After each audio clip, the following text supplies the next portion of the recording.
Hey there, internet friends. Welcome to another episode of That D Plus Show. Class is in session for the only show from that nerdy site that lets you know what kind of quality to expect right from the name. I'm your host, Trevor Starkey, and each week we dive into a different Disney Plus offering and discuss its history, how it holds up today, and our general impressions. If you like the show, we would love it if you subscribe, rate, review, share the podcast with your friends, all that fun stuff. It is a solo show this week. I am recording this in advance of my trip to Disneyland, which by the time this episode goes live, I will actually already be home from. And I could have postponed and waited to record this next week, but I just kind of wanted to do this in honor of the tradition that I kind of created for myself this last year of doing behind the attraction episodes with each of my Disney trips. This is going to be our behind the attraction part 4. Talking about the episodes Trains, Trams, and Monorails, as well as Hall of Presidents. If you've missed our previous episodes, which are all just solo shows from me, you can find part 1, which was about the Jungle Cruise, Haunted Mansion, and Star Tours rides, back episode 88. And catch part 2 from earlier this year. It would have been Tower of Terror, Space Mountain, and Castles. That was episode 107. Part 3, my last trip a couple months back, was episode 116 on the Disneyland Hotel and It's a Small World. And originally, I had kind of planned, since the other 2 episodes had been like 3 episodes long and there were 10 episodes of Behind the Attraction. Originally, I'd planned that part 3 to be like the final 4 episodes, and then I was watching them. I was like, I'll just stretch this out and give myself one more out for one more Disney trip. Has largely been because I've been a magic key holder this last year, so I've been taking advantage of the opportunities when they arose to just hop over to Disneyland for a few days and just kind of enjoy the parks. After a couple years of being cooped up in this tiny studio apartment, those trips have been a nice welcome reprieve. Before I dive into the show proper, a couple other upcoming episodes. We have Miss Marvel should be next week's episode. It'll be wrapping up the full season of Miss Marvel. I haven't confirmed, but probably going to try and do a Baymax centric episode, and then we'll figure something else out here too. I think that'll wrap up July. Stay tuned for definitely next week will be Miss Marvel season 1. We'll do kind of the full recap of that. So why did we pick Behind the Attraction? As I said, I've been doing this for every little trip to Disneyland that I've been doing this past year, so it felt like a fitting close, especially as this is likely going to be my last trip for the foreseeable future. I might try and squeeze one more in around the holidays or something like that, but I don't know if I'm going to, because I don't know if I'm going to continue on with the Magic Pass stuff. But we will see. A little bit of the history lesson. Some of this, if you've heard the other episodes, will be a little bit of a repeat. But these episodes originally released July 21st, 2021. That was episodes 1 through 5 came out then. And then on August 25th, a month later, episodes 6 through 10 came out. Other releases of the time, we had Black Widow, which is the first Marvel movie we'd seen back in theaters in quite some time, and that was also still on Disney Plus Premium for those that didn't want to go see it in theaters. We had the Loki finale came out in July 14th. Turner and Hooch, the series, had started July 21st. High School Musical, the series season 2 finale was July 30th. And I saw, I think recently that they just released a trailer for season 3 coming out now. We had Jungle Cruise came out July 30th. So basically a week and a half-ish after these debuted, which is, fitting given some of the other stuff associated with this. What If started in August, on August 11th. The Bad Batch finale season 1 came out August 13th, and Diary of a Future President season 2 was August 18th on Disney Plus. Episodes run from about 30 to 40 minutes, probably 40-ish minutes, I think is probably the average. And in the Disney Plus docuseries timeline of things, we had Secrets of the Whales that started, or that came out April 22nd. We had Behind the Attraction here in July and August. Growing Up Animal came out August 18th of 2021. Among the Stars came out October 6th. The Beatles Get Back, which is one I'm sure Logan would love to talk about at some point, came out November 25th. And Welcome to Earth, which I've also done an episode of for that D Plus show, came out December 8th, 2021. The roll call, our director here is Brian Volk-Weiss, who's done a lot of documentaries as well as a lot of comedy specials going back to 2017, including collaborations with artists and or comedians like Kevin Smith, Joel McHale, Lavelle Crawford, Larry the Cable Guy. He's also the director of the Toys That Made Us and of the Movies That Made Us series, if you are familiar with those. And he's got a lot more comedy specials in the works.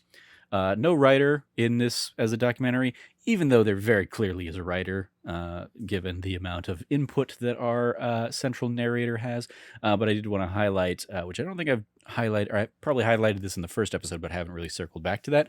But this whole series is produced by Dwayne Johnson, aka The Rock. So he's the first name you'll see. And obviously he was a big presence in the Jungle Cruise episode because that was timed, in concert with the Jungle Cruise film. And it's just funny to when I circle back to these, see he's like the first name you see when the credits start rolling, because he, produced the entire series here. On the starring side of things, we have Paget Brewster still as the narrator, having worked previously on projects like Criminal Minds, Community, one of the later seasons. She was Della Duck in the DuckTales reboot. Of course, we also have a ton of Imagineers scattered throughout these episodes in interview form. So these never really have great trivia, so instead I just kind of run through a lot of the notes I took as I was watching these episodes. So first up, with our Trains, Trams, and Monorails episode, they pull a little fun fact at the introduction, talking about how the average Disney goer walks about 8 miles when they visit the park. As somebody who typically stays at a hotel about a mile away from the park, I definitely knock that out all the time. But I've also gotten into the habit of being like, I'm walking around the park enough, and here's my proof that I'm, walking around the park enough, at 8 hours average. I don't need to walk the extra mile, 8 miles rather. I don't need to walk the extra mile to and from the park from my hotel. However many times I take that trip during the day, I will much more gladly pay a few bucks and take the little the buses, the bus route that they have, which is not featured in here, but is another element of transportation. They talk about the tram as the first ride of the day. That's also that's a thing that I think this is going to be the first time the trams have been running since I have been going back this year.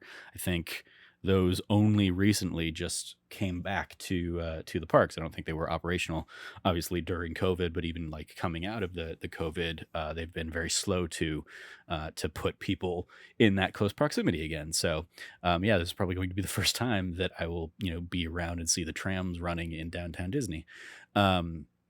So that's fascinating. In addition, one of the reasons I'm going this time is because this is also the first time that the Parade and Phantasmic and World of Color will be up and running again. So I'm looking forward to going out there, double masking up and trying to still stay safe and healthy, but also getting to enjoy those shows that I have missed for the last few years. The episode talks about Walt building and then becoming obsessed with trains. In particular, starting with a little models train set, but then moving up to miniature trains that smaller than the Disneyland trains, but miniature trains that you would basically sit and ride on as a conductor kind of thing. And they tell a fun little anecdote about how he was using his kind of spoils of his film and enterprises and stuff, and decided to build his own little miniature train station around his home, his whatever acreage he had.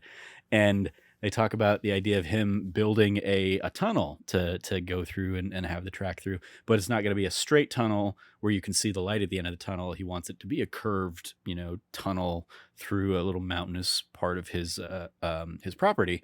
And he's talking to a developer, and the developer's like, it would save you a lot of money if you just built this as a straight path. And Walt Disney says something to the effect of, if you thought I wanted to save money, you think I'd be fooling around with this miniature train? It's very fair. It's a very fair point, Walt. The steam trains at Disneyland are ridden by roughly 6.5 million passengers per year, making them among the most popular across the country. They've been powered by biodiesel starting in the 2000s.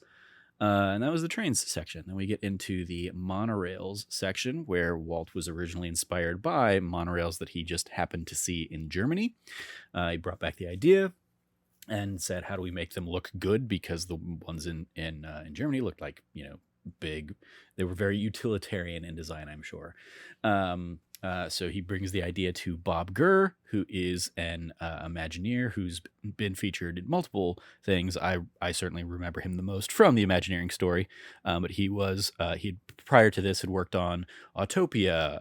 He worked on the submarine voyage. He designed the Matterhorn bobsleds, and he was tasked with designing the monorail here. And there's footage of him being interviewed discussing how it effectively was influenced by the rocket ships from the Buck Rogers films and serials. The monorail would debut in June of 1959 with Vice President Richard Nixon in attendance as a special guest. They show a fun little sequence of a ribbon cutting blooper reel, effectively, where the scissors just wouldn't cut the ribbon after an extended period of time. Finally, Walt just rips it, and you see him chuckling. And then that's funny enough. And then there's, a continued talking head of Bob Gurr talking about the idea of Richard Nixon being there and wanting to ride the monorail. So Walt grabs him. Bob Gurr just, hits go on the track. And then they start freaking out because they see all of Nixon's security guards, Secret Service agents, there on the platform, meaning none of them are on the train with them. And so Bob Gurr jokes about having kidnapped the president inadvertently. I thought that was a funny little time. As was previously covered in the hotels episode, the monorail would be expanded in 1961, adding a stop at the Disneyland Hotel, which, of course, as was heavily discussed in that episode, was a big old selling point for the Disneyland Hotel, because it basically gave you exclusive entrance to Disneyland Park, so you didn't have to wait in the crazy long lines with the general public.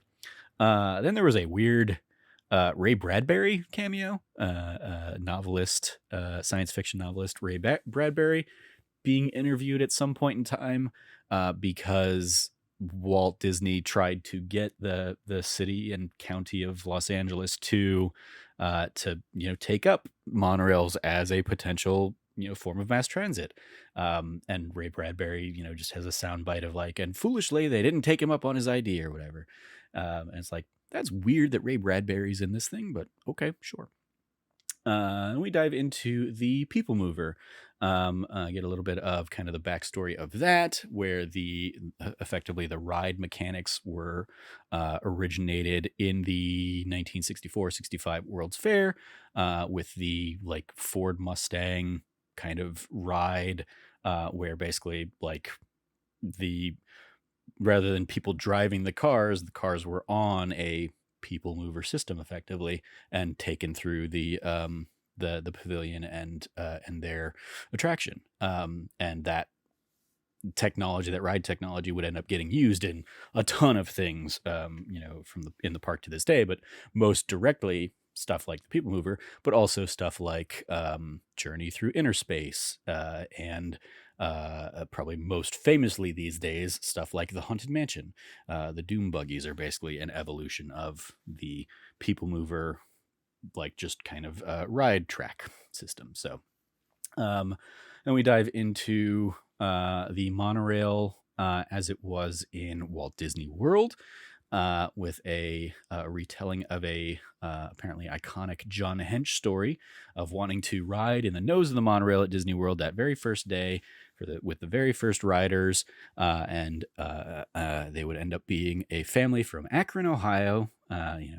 Center of the country, salt of the earth kind of people. And they were talking, sharing their day, sharing their life story kind of stuff. And then they went into the Contemporary Hotel, which again, in the hotels episode, is basically a hotel that is built around the monorail track. They go into that hotel kind of foyer, and were struck speechless. And it's like, oh, that's a cool little story. Like the idea of being, the first people to experience that alongside one of these, legendary Disney Imagineers and stuff. It's a cool little nifty story. They do a small snippet of something that I'd seen kind of throughout the rest of the episode. And I was like, is that a Skyway? Do they still have a Skyway in Disney World? Because I missed the Skyway from Disneyland. I loved that thing growing up that would take you from Fantasyland to Tomorrowland through the Matterhorn, just kind of like a little ski lift ride kind of thing that was, taken down years and years and years ago. And it's not the Skyway in Disney World, apparently. It is the Skyliner, which was opened in 2019 and isn't necessarily a ride within the park. It is effectively like a ski lift that takes you among different resorts.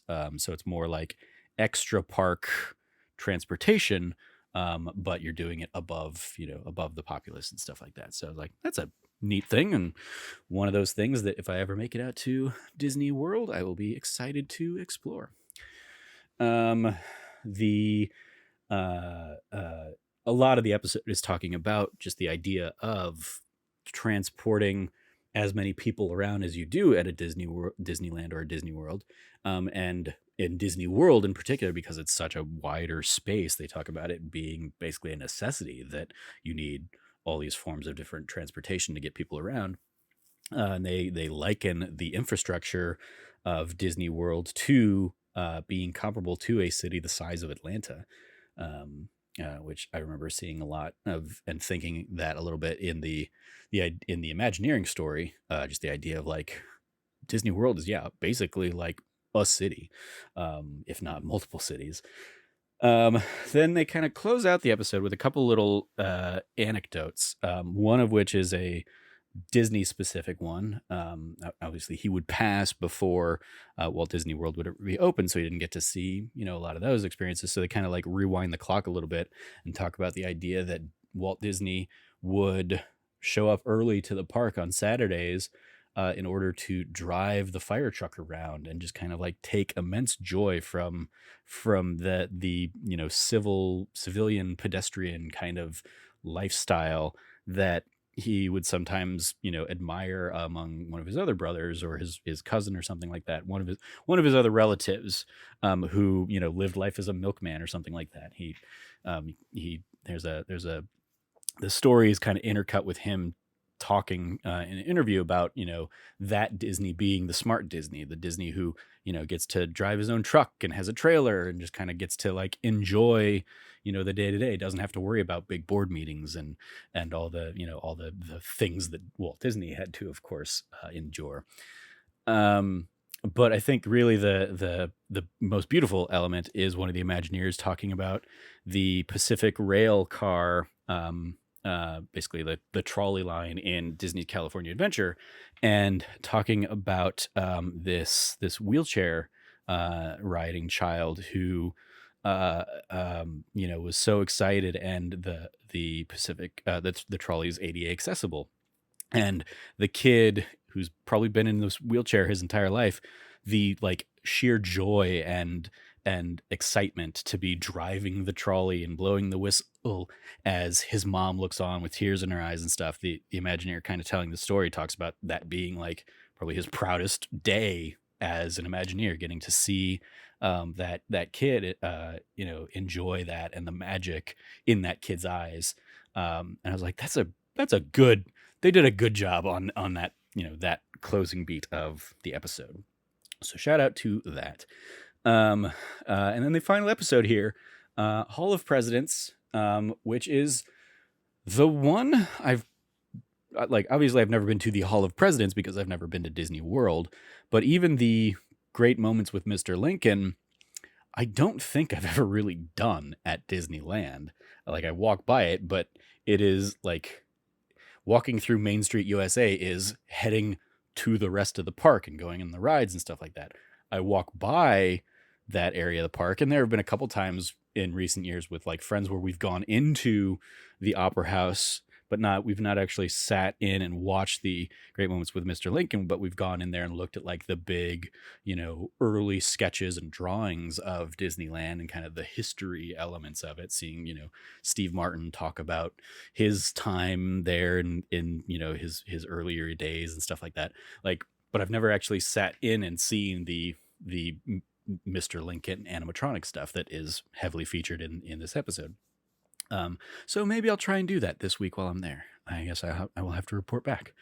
But we see here Walt's fascination with Lincoln from a very young age. We get the idea of the Hall of Presidents seemingly based off of a show at the 1933 World's Fair, where it was a similar kind of vibe of all of the presidents there, but they were wax figures, so no movement or anything like that. But there was still this element of pre-recorded audio kind of, in quote unquote, in their voices, or, like recordings of, actors doing their speeches or something like that. And, as Walt would kind of continue to advance his technology. Oh, I should switch the image here in the video because I didn't do that, to our Hall of Presidents. There we go. As the idea of the technology would increase, Walt started playing around with the idea of audio animatronics. And he wanted to explore this idea of a Hall of Presidents, but first they kind of really had to worry about getting one up and running, and they had to worry about getting the money to get one up and running. And the episode talks about how Walt Disney and Roy could get a lot of sponsors for a lot of things at Disneyland, but they couldn't get sponsors for this project called Liberty Street that Walt wanted to kind of build off of Main Street. And they couldn't get really funding for the Hall of Presidents attraction either. So eventually, I think this... I certainly found out more about this from a Defunctland episode, because I don't think they mention Robert Moses here at all. But in the 1964-1965 World's Fair, Robert Moses, who was the like city planner of that event, basically like brings in Disney to design attractions for it because he wants it to be the biggest one ever, kind of thing.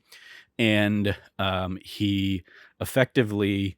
again, this is not necessarily featured in this, but from the Defunctland, basically effectively pays the state of Illinois under the table in order to get the state of Illinois to help finance and sponsor Disney to bring him in and basically design this Great Moments of Mr. Lincoln attraction for the state of Illinois' pavilion at the World's Fair.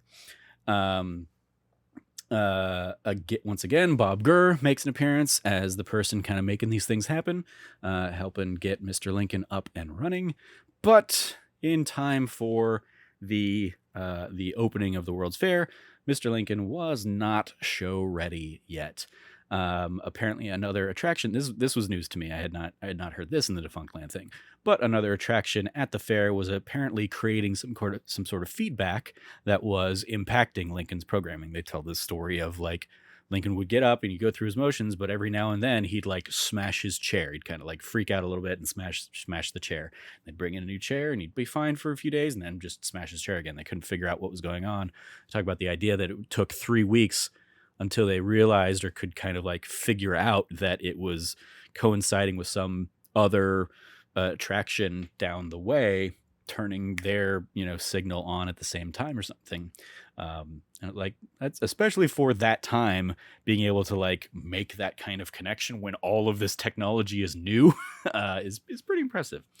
Um, but eventually they were able to kind of work those bugs out, get it figured out, and on April 28th, 1964, the show became a hit as many people believed that Lincoln was a real person up there on the stage. Animatronics standing up, apparently even sweating because some kind of like oil would kind of come to the surface as as the animatronic performed. That would have to be dabbed every now and then. And so yeah, it was a little kind of fascinating introduction to that attraction that, like everything else that they brought over from the World Fair, would kind of get brought back to Disney, to Disneyland, in order to kind of flesh out the parks. Obviously, in the last episode we talked about It's a Small World. They had the dinosaurs and stuff that got basically like transported into the train ride. We had the People Mover kind of functionality that we talked about, and we had here Mr. Lincoln. And also, I guess there is it ended up being a thing at Disney World, right? Journey of Innovation. I don't know. I don't remember what the other one ends up being, but it has escaped my mind at the moment. But we kind of transition onto that into the evolution of the Hall of Presidents idea, which would be kind of a larger thing in the eventual Disney World. However, of course, Walt Disney passes away before the breaking of ground on Walt Disney World. The idea is, out there, and they get the land up, but he passes away before it can ever go. And Big Brother Roy decides to postpone his retirement until he can kind of honor his brother's, big project and get the quote unquote Florida project up and running. The Florida project, as Walt Disney World, would have all the same kind of attractions as Disneyland, but it would get the extra attraction of Liberty Square, which would end up being for the first 10 years of the attraction, as one of the Imagineers highlights. It was one of the most popular areas of the park because the entire country was caught up in bicentennial energy. This was 1971, obviously ahead of the 1976 bicentennial. So we had a lot of energy going into it, and then a lot of energy coming out of the bicentennial. They highlight that basically the evolution of Great Moments of Mr. Lincoln would become the Hall of Presidents, where instead of just one president, you got now 7 years later the technology to do all, at the time, I think 36 presidents. And that has, of course, continued to grow every 4 to 8 years as we've gotten new presidents added into the mix.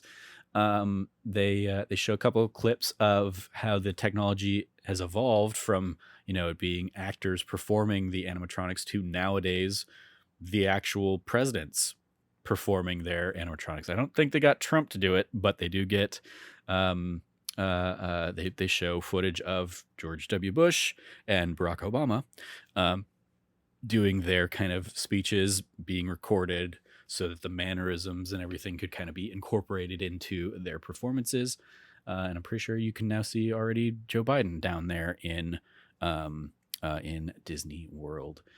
We see a little bit of the potentially biggest evolution of the audio animatronics being the modern day Stunttronics, as we see kind of the prototype for the Spider-Man that you can now see in Disneyland California Adventure flying through the air. Basically, it is the stunt version being like no costume, like it is just kind of robot body doing flips and doing stuff in the air, being launched into nets, as you can see if you go see Disneyland California Adventure, Avengers Campus. And sadly, as I touched on earlier, Roy, having postponed his retirement until he would finish the Florida project, unfortunately didn't even really get that, because he would go on to pass away only a couple months after the opening of Walt Disney World. But closing a great chapter in the legacy of the Disney family that would, of course, go on now 50 plus years later. So yeah, that's these episodes. I'm a sucker as a huge Disney fan. I'm Disneyland, Disney. I would love to be a Disney World fan. I've just never been, being on my side of the country. But I look forward to the day when I eventually get to go to Disney World and just see all of those different parks and just how much more vast and spread out all that stuff is. But yeah, I'm a sucker for all these kind of like behind the scenes stuff. So these are always fun to hop into and view in either in anticipation for going to a trip or right after coming back from one. I think they've all actually been in anticipation of going, but yeah, always a delight. So they continue to get an A from me. A solid fun time, even as I could do without a little bit more or a little bit of the like narrator injections, and I'm gonna make funny jokes and quips and stuff like that.